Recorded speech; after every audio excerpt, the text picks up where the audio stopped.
Hey Barb. Hey Bev. How are you doing? Good. Good, How are you Jade. today, Jade? Good. Awesome. So we are here having a casual coaching conversation today. Awesome. And being that this is our first one, how about we give ourselves a little bit of an introduction? Barb, I'll start with you. Perfect.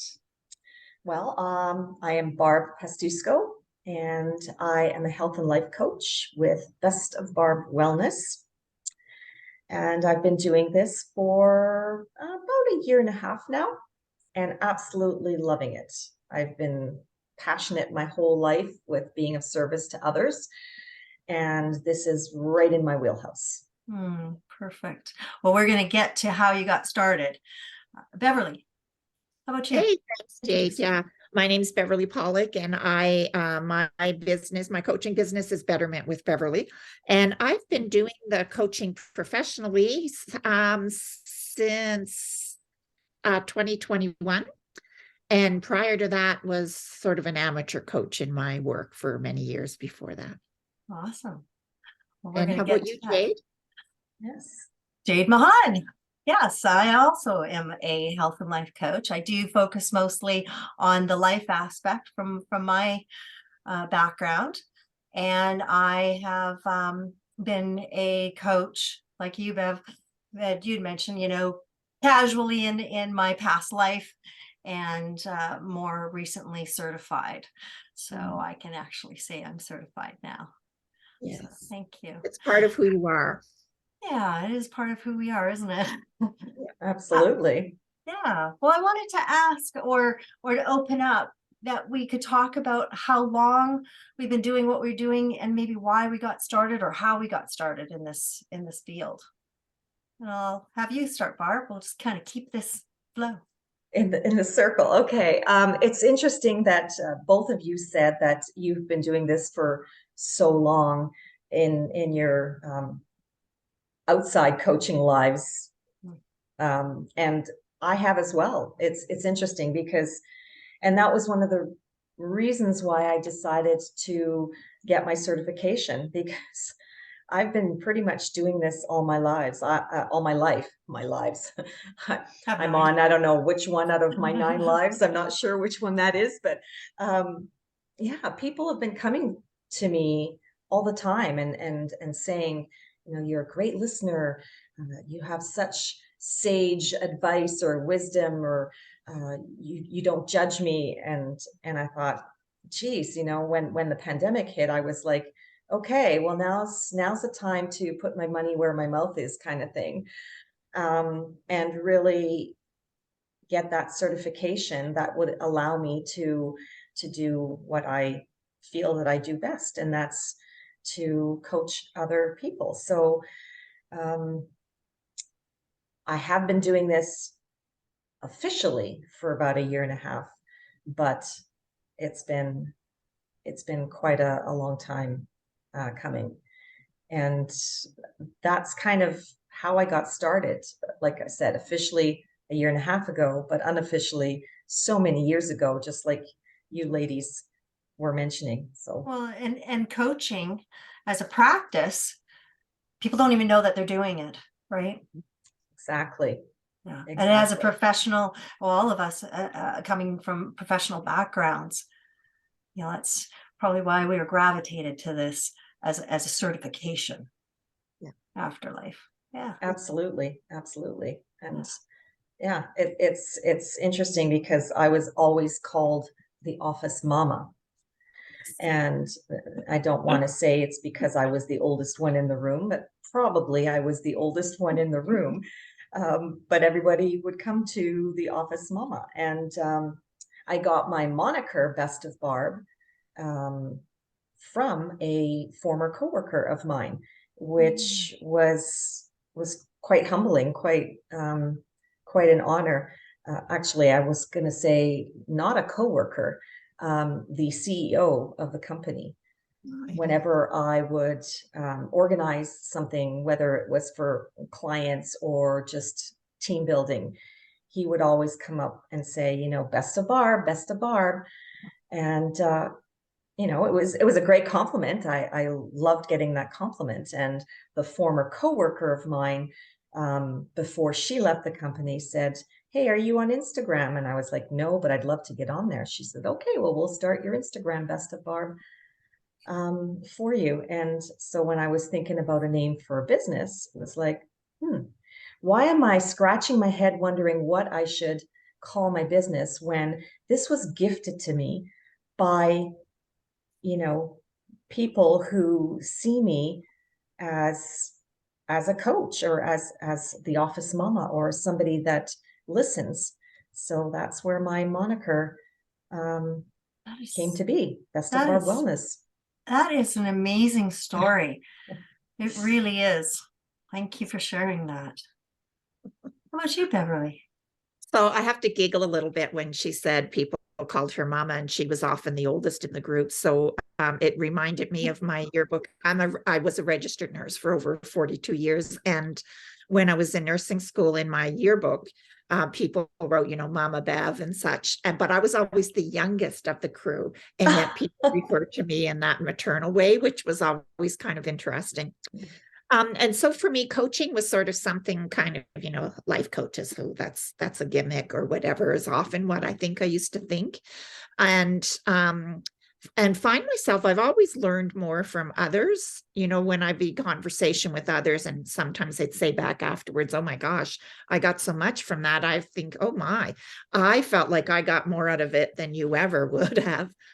Probably about 12 years ago was the first time I hired a coach, when I was working and struggling with managing life. I was newly married. I had a crazy ass job and just trying to balance everything. And I had an opportunity to attend a seminar with somebody, and learned that she did a coaching business on the side. So I hired her for several years. We worked together, and she was just invaluable for me in my development, and in the smallest little things. And we often giggled because what I would learn was stuff that was already within me. What she did was pull out of me what I already knew, and just arranged it and presented it in a way that had a lot more meaning, and certainly lasting, and huge impact, not just in my work life, but in my home life. From the smallest of things that seem rather ordinary, like how I had these very lofty ideas of expectations of what I could expect of myself in the run of a day. And for her to then, okay, well, let's go through. What do you think you need to do in a day? You need to do this, you know, list it out. And then it's like, well, Beverly, that actually doesn't fit in a 12-hour day, let alone an 8-hour workday. So let's retweak that and prioritize which ones are important. And so I think that was the biggest aha for me, was learning about my unconscious expectations that I'd had of myself. And so when I was getting ready to wrap up my career, I was, you know, around 60, and thinking, what am I going to be doing? I was absolutely exhausted and living off stress and adrenaline for the last few years of my career. And it just came to me. I had some time off over Christmas, and it was, you know, the beginning, I think, of the COVID time. And I just started Googling things and learning more about this health and life coach. And I assumed I was going to come at it simply from a health perspective because of my nursing background, and also my lifelong struggle with weight management. And lo and behold, I really have evolved more into the life end of things, is what comes more naturally for me. So it flowed. It just came very easily. This was the perfect program for me to take. I studied while I was still working, and it was a tremendous transition for me from this crazy job into what I call my preferment, get to do what I prefer to do. I like to use that word as opposed to my retirement. And really found that it was wonderful. It really helped me adjust, and I learned so much about myself, and had exposure to so many wonderful people, and to different coaches. Have had the opportunity to learn from other coaches, and it really is remarkable what we do. And I find the work that we do is, for me, is more subtle. You know, it's not like I come in and nobody's come in and banged me over the head and you have to. It's really bringing forward what I know. That's, you know, the next best thing for me to be doing in my life. So thanks for asking me that, Jade. Thanks. Yeah, I love And how about you? I'm anxious to hear. Pardon me. Yeah. Yeah, thanks. Yeah. So Jade, how about you?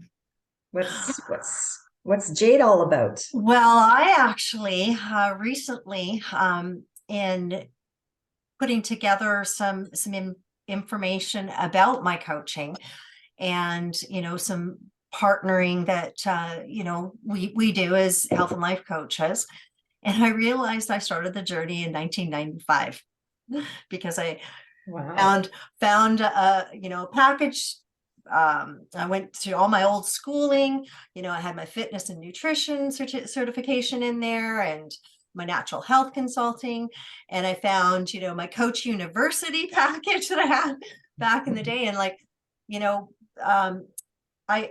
I started, I went to personal development course, as somehow we tend to gravitate towards that. But I was in my mid 20s, not sure what I was going to do or where I was going to be growing up, and I just love people. I love collaborating with people, love helping people. It's apparently that's just part of my genes is I want to be able to be around people and better them.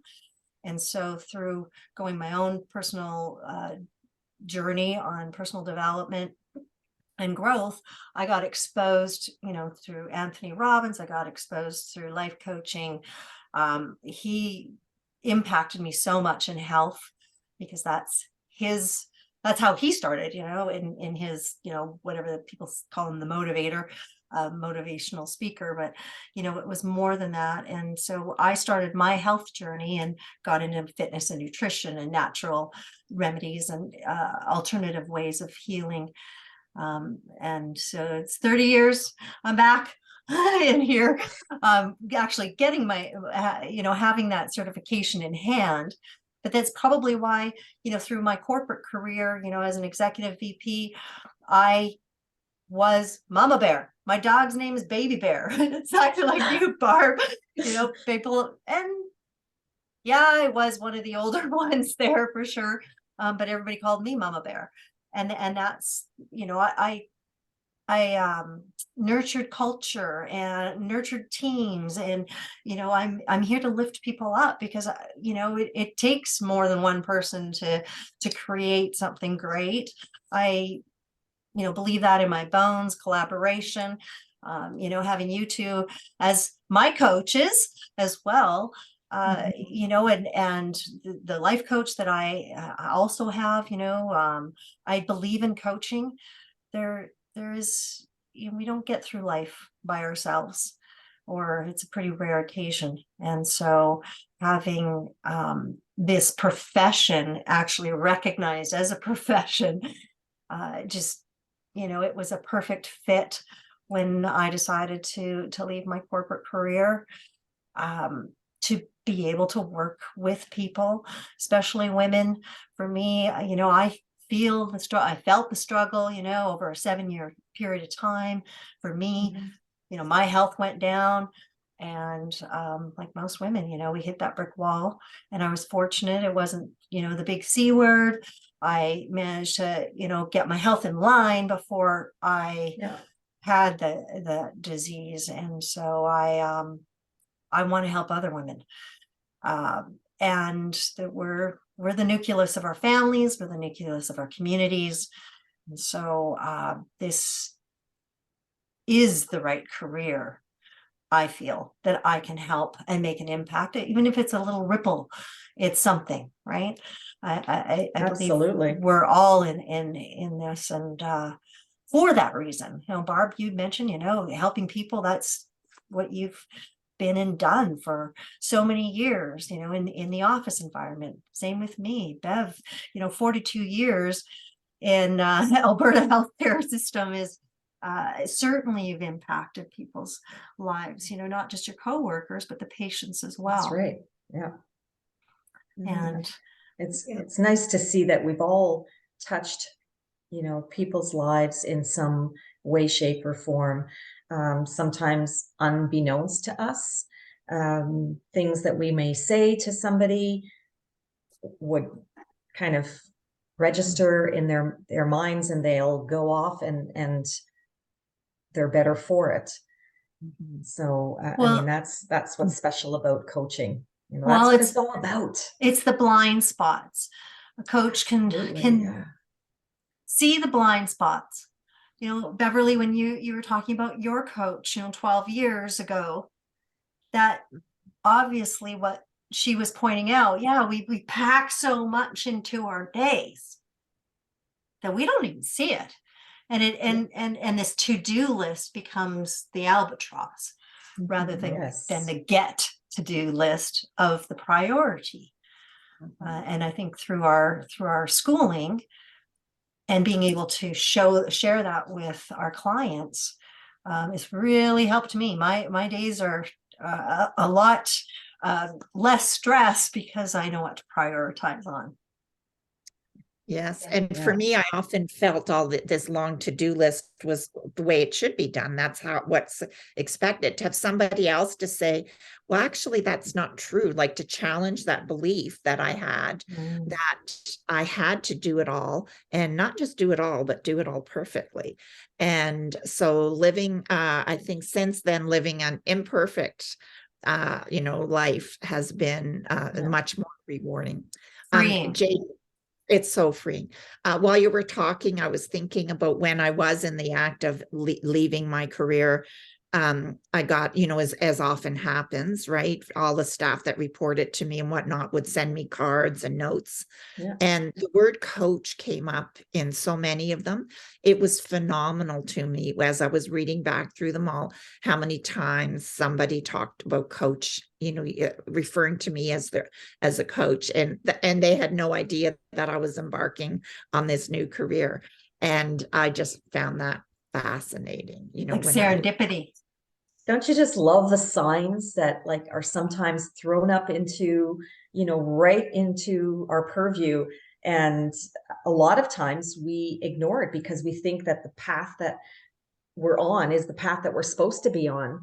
And we get these flashes of, beep, beep, beep, like this is pay attention to me. Look over here. And we ignore it until we don't anymore. And then, we have that aha moment. Or for some of our clients, what we've all noticed is that or is something, disease or a dis-ease, right? And if we've been able to catch that beforehand, but back to what Beverly said, it's a belief system. Absolutely. Yes.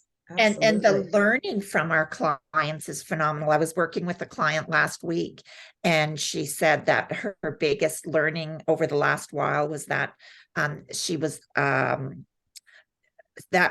acknowledgement of doing what I can when I can. And I think I've heard that phrase a gazillion times, but when she said it to me, man, oh man, that just resonated on a much different level. And so that was fascinating. And I had to go away, thinking to myself, wow, she was my client, but in fact, I was her client as well. And that's what I love is that working with somebody, it certainly is a journey of self-discovery. And it for both sides. And it's not just me learning. And I think that's phenomenal. That's been wonderful for me. This has been I agree, Bev, because a lot of times as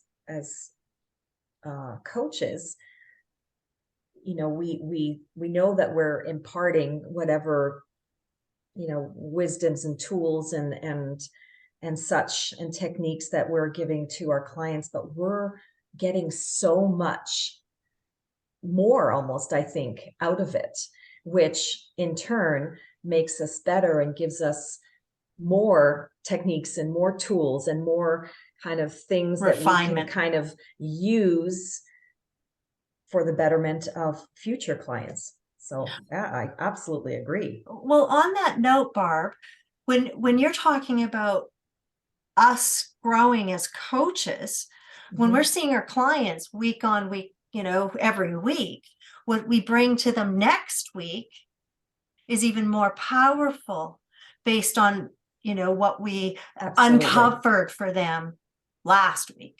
Right. Absolutely. And I think with coaching, like let's, this is a little off topic, but people don't understand coaching or a program, or they think it's a one-off conversation. How about we talk about that real quickly, just because I think that that's important for clarity, because people don't understand what coaching is. Barb, how about you start? Yeah. It's interesting that, we're touching upon this, because I sometimes think that coaching is another buzzword, right? Because it's yes. And I mean, we've heard the term coaching in so many different ways. There's sports coaching, there's life coaching, there's financial coaching, there's all kinds. I mean, it's been around forever, but I think most probably it's been kind of a hidden thing until the pandemic. And then I think coaching came out of the woodwork in such an incredible way, because people were needing that comfort, that connection. And I think that's why coaching has now become such a booming business and in the forefront of everybody's minds. And of course, there are still people who are coaching, I mean, that's like therapy, or that's like a counselor or something like. And no, it isn't. It's so very different. And I cannot wait for the day that coaching is recognized, through companies and through like benefits, and that it becomes the same as, people will have a choice of, counseling or therapy or coaching, because not everybody needs a therapist or a psychologist or a psychiatrist or anything like that.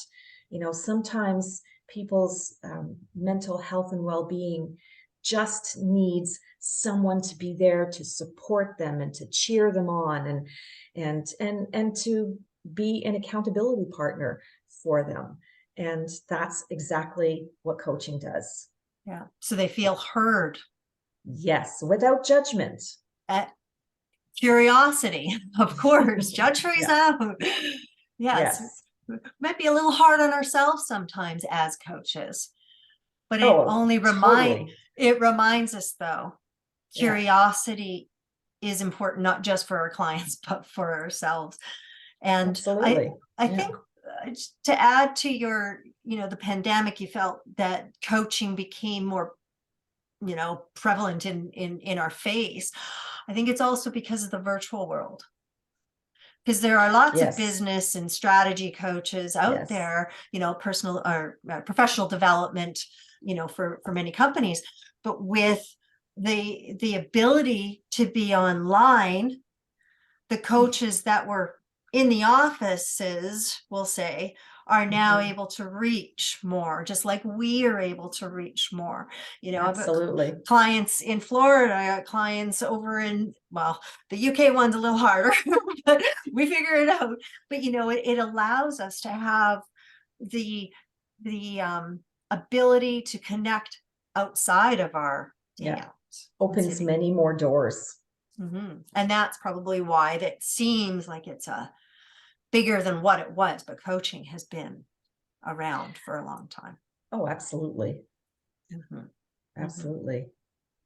Some of the best coaching sessions I've received have been virtually and even over the telephone. I had one many years ago, and it was just on the telephone we couldn't connect for whatever reason. And I was so lasered into the conversation because there was no other distractions, because it was just me and the speaker. Yes. And I remember having such significant learnings from that session. And when I've delivered coaching, whether I've done it virtually or face-to-face, I've had the opportunity of doing both. And And they're both quite special and wonderful in their own ways. I'm a huge hugger and a huge toucher of people. And so Yes. for the longest time, I thought there's no way I'm going to be able to do this without actually, putting a hand on a leg or hugging somebody, holding their hand. And you can do it both ways, like you can hold space for people. And I think that's the biggest thing that coaching gives. And we all go through our lives and busy lives, and especially, I think we can agree, we all work mainly with women. And as women, we're, geared to be the giver, not often the receiver.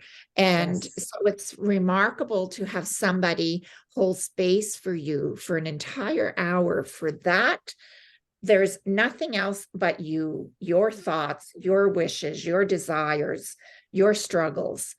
And to have somebody who's very kindly, compassionately, withholding any no judgment, to just be there and to listen and to be for you, it's the best, hands down, best investment I've ever made in my life, to have that opportunity to have somebody hold me.